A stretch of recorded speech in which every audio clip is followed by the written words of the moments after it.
Welcome back to mister Vignesh official. ఈరోజు video ఏంటంటే మొత్తం సముద్రం వచ్చాను అన్నట్టు ఎండికాయలు పట్టుకోవడానికి. ఎండికాయలు అయితే ఇక్కడ మంచిగానే ఉన్నాయి, ఇక్కడ బండలలో ఉన్నాయి అన్నట్టు. ఎండికాయలు చూసుకున్నట్టే సముద్రం ఎలా ఉంది చూడండి, చూడండి ఎలా ఉంది.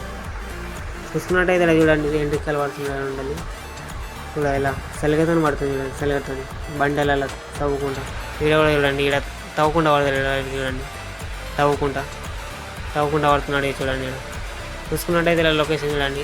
ఇలాంటి మొత్తం ఇలాంతా మనం బెస్తలు అన్నట్టు, మన బెస్తలు వీళ్ళందరూ మొత్తం ఎండ్రికాయలు పడుతున్నారు. ఎండ్రికాయలు ఇంకా గవ్వలకి వెళ్తే చూడండి, అవన్నీ తీసుకున్నాను అన్నట్టు, తీసుకుంటే అమ్ముతారు అన్నట్టు. ఇక్కడ రైట్లతో లాభం అన్నట్టు వీళ్ళకి. ఇక్కడ ఇంకా వెరైటీ కూడా పడతారు, కాకపోతే ఇక్కడ ఎట్లా అంటే ఇక్కడ మంచిగా ఉన్నాయి అన్నట్టు.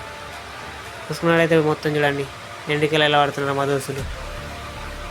చూడండి ఎలా ఉన్నాయి, మొత్తం సముద్రం చూడండి ఎలా ఉంది. సముద్రం మొత్తం ఇక్కడ చిల్ అవుతున్నాం సముద్రం అక్కడ, మొత్తం ఉన్నాయి సముద్రం. ఇక్కడ చూసుకున్నట్టయితే మొత్తం ఎండ్రికాయలు చూడండి ఎలా ఉన్నాయో.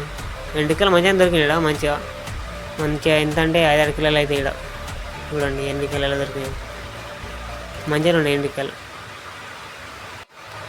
చూసుకున్నట్టయితే ఇక్కడ మొత్తం సముద్రం మీదకి ఎక్కుతుంది చూడండి. సాయంత్రం మొత్తం మీదకి ఎక్కుతుంది అన్నట్టు. మొత్తం నీళ్ళని ఇలా ఎండుకుంటారు అన్నట్టు సాయంత్రం అయితే. చూసుకోండి ఎలా ఉందో సాయంత్రం, మొత్తం ఎక్దమ్ చిల్ ఉంది సముద్రం. చూసుకున్నట్టయితే ముంబైలో చూసుకున్నట్టయితే మొత్తం లొకేషన్ మొత్తం మంచిగా ఉంటాయి ఇక్కడ వర్షాకాలం. చూసుకున్నట్టయితే చూడండి ఎలా ఉందో. మీకు తిరగాలంటే ముంబైలో మొత్తం బీచ్కు ఇంకా మరీన్ డ్రైవ్ ఇవన్నీ ఉన్నాయి అన్నట్టు ముంబైలో తిరగడానికి మంచిగా. చూసుకోండి ఇక్కడ చూసుకున్నట్టయితే ఇలా మొత్తం చిల్ అవుతున్నా కూడా మంచిగా దోశలు.